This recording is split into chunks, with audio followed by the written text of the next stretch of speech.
آسان لفظوں میں یہ کہ جس وقت اپنے محسن کو، اپنے استاد کو، اپنے مرشد کو، اپنے ماں باپ کو، اپنے بڑوں کو سبق دینے کی کوشش کرتے ہو یا گستاخی کرتے ہو، کہتے ہیں نا ادب پہلا کرینہ ہے محبت کے کرینوں میں، جب بے ادبی کر گزرتے ہو. اب یہ سوال آ جائے گا اگلی بار کہ ادب ہوتا کیا ہے؟ حکم کو ماننا ہی ادب ہوتا ہے، اور جتنا کہا جائے اتنا کرنا ہوتا ہے. آپ لوگوں کو نہیں پتا کہ اگر سرکار دو عالم نے کہا ہے کہ فجر کی سنت اور نفل کے درمیان میں آپ نے کوئی عبادت، فرض اور سنت کے درمیان میں آپ نے اور کچھ نہیں کرنا، یا فجر کے فرض کے بعد آپ نے فی الحال کوئی نفل نہیں پڑھنے، مختلف جو باتیں انہوں نے بتا دی ہیں، آپ اس میں اپنی باتیں بڑھا لیں، کوئی اور پالو، تو یہ اسے بدعت کہا جاتا ہے. کہنے کو وہ عبادت ہے. یا امام، میں مثال دیتا ہوتا ہوں کہ امام آگے 2 رکعت پڑھ رہا ہے، آپ پیچھے 4 پڑھی جا رہے ہیں، تو پھر آپ کی 2 بھی نہیں مانی جاتی. اور جب آپ دنیاوی غرض و غائط کے لیے، اپنی ذاتی مفادات کے لیے اپنی حکمت اس حکیم کے آگے رکھتے ہیں جسے رب نے حکمت عطا کی ہوتی ہے، اس کی محفل میں آواز ہی اونچی کر دیتے ہیں، اس کی بات کاٹ کے اپنا راگ لاپنے کی کوشش کرتے ہیں، اپنے نخرے دکھاتے ہیں. کنڈر گارٹن کی حد تک تو خیر ہوتی ہے، لیکن جب آپ دودھ چھوڑ دیتے ہیں نا، فیڈر پینا چھوڑ دیتے ہیں، جب آپ کہتے ہیں نہیں یہ کیا مجھے فیڈر پہ لگایا ہوا ہے، ٹھیک ہے فیڈنگ پہ لگایا ہوا ہے، مجھے خود بھی کھانا آتا ہے، میں نے دہی پلے سموسے ضرور کھانے، مجھے کیوں کہ گول گپے نہیں باہر سے کھانے. ماں تو کہہ رہی ہوتی ہے کہ بیٹا نا باہر سے نہ کچھ کھانا، کسی سے کچھ لے کے نہ کھانا،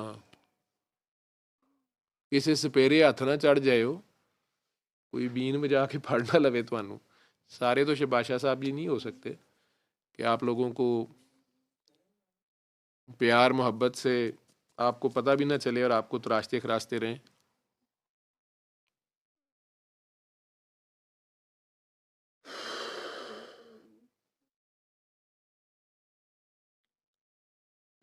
ایویں نہیں کسی نے کہا کہ راہ جاندے نو دل نہ دویے پاویں لکھ چہرے تے نور ہوے. کسی نے تو کہا ہوگا نا.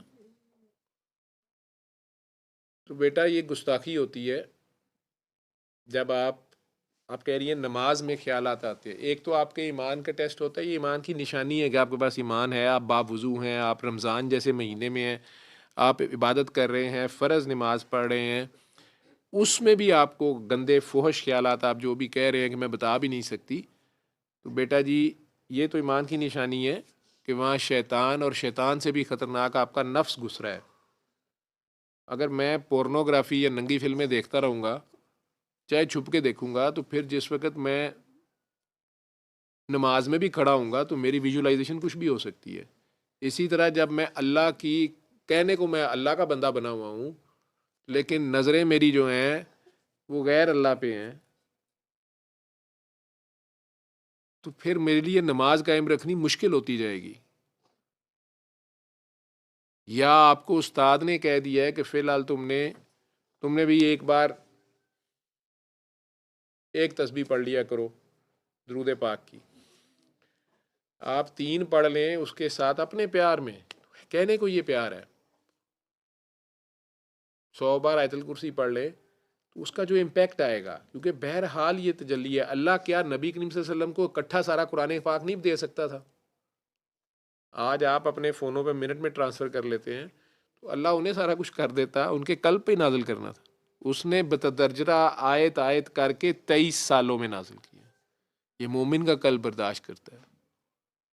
جب آپ یہ سارا کچھ کرتے ہیں تو وہ جو بھی آپ کی کیفیات بنتی ہیں، جو سرور و کیف آپ پہ طاری ہوتا ہے، یا یہ تجلی ہے اللہ کی، اس سے رجت طاری ہوتی ہے اور کئی چیزوں سے آپ کو روکا جا رہا ہوتا ہے.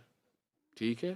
اور یا پھر آپ بڑے پیار محبت اپنی میں جیسے اللہ کی طرف جانا چاہتے ہیں، تو پھر آپ کے نماز کے معنی آپ پہ نئے کھلنے شروع ہوتے ہیں، وہ آپ کو سمجھ نہیں آ رہی ہوتی بغیر گائیڈ کے کہ یہ کیا ہے.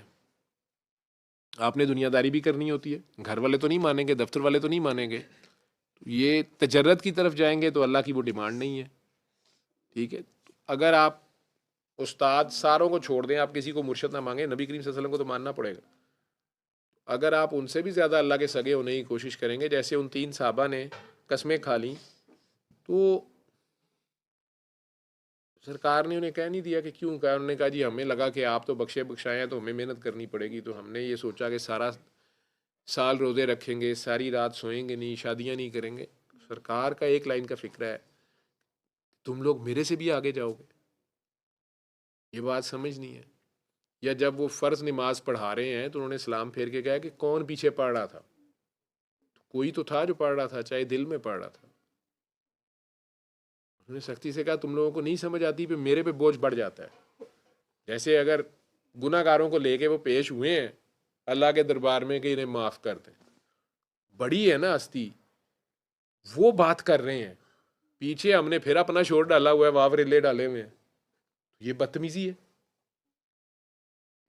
وہ کہہ رہے ہیں آئندہ یہ کچھ نہیں کریں گے, آپ پہلے ہی کری جا رہے ہیں, آپ ان کی بھی نہیں بات سن رہے. آپ اپنے منتر جنتر بنا لیا ہے, اللہ کا قرآن ہے, یہ کلام ہے, یہ تو آپ اس میں سے نتائج اپنی مرضی کے چاہ رہے ہیں. یہ وہی چاہ رہے ہیں نا آپ جادوئی رزلٹ آ جائیں. یہ جادوئی رزلٹ دینے کے لیے تو نہیں تھا, یا جادو کرنے کے لیے تو نہیں تھا. ہاں اگر شیطان کو مان لو تو پھر اسی کلام سے آپ جو مرضی پھر الٹا سیدھا کرتے رہو. لیکن اگر آپ صاحب ایمان بھی ہیں یا بہرحال اللہ ہی کو ماننے والے ہیں, سرکار کے پیچھے جانے والے ہیں, تو آپ کو کسی نہ کسی طریقے سے روکا جائے گا. اور جب بڑے بڑے دعوے کریں گے تو یہ آزمائشیں, اس طرح کے بچے بھی آ جاتے ہیں, ٹیسٹ بھی بڑے آ جاتے ہیں. کیونکہ بار بار اللہ کو بھولتے ہیں تو پھر کوئی ایسا وجہ آ جاتی ہے کہ اللہ بھولے ہی نہ, اللہ یاد رہے, تاکہ آپ تباہی کے گڑھے میں نہ جا پڑے.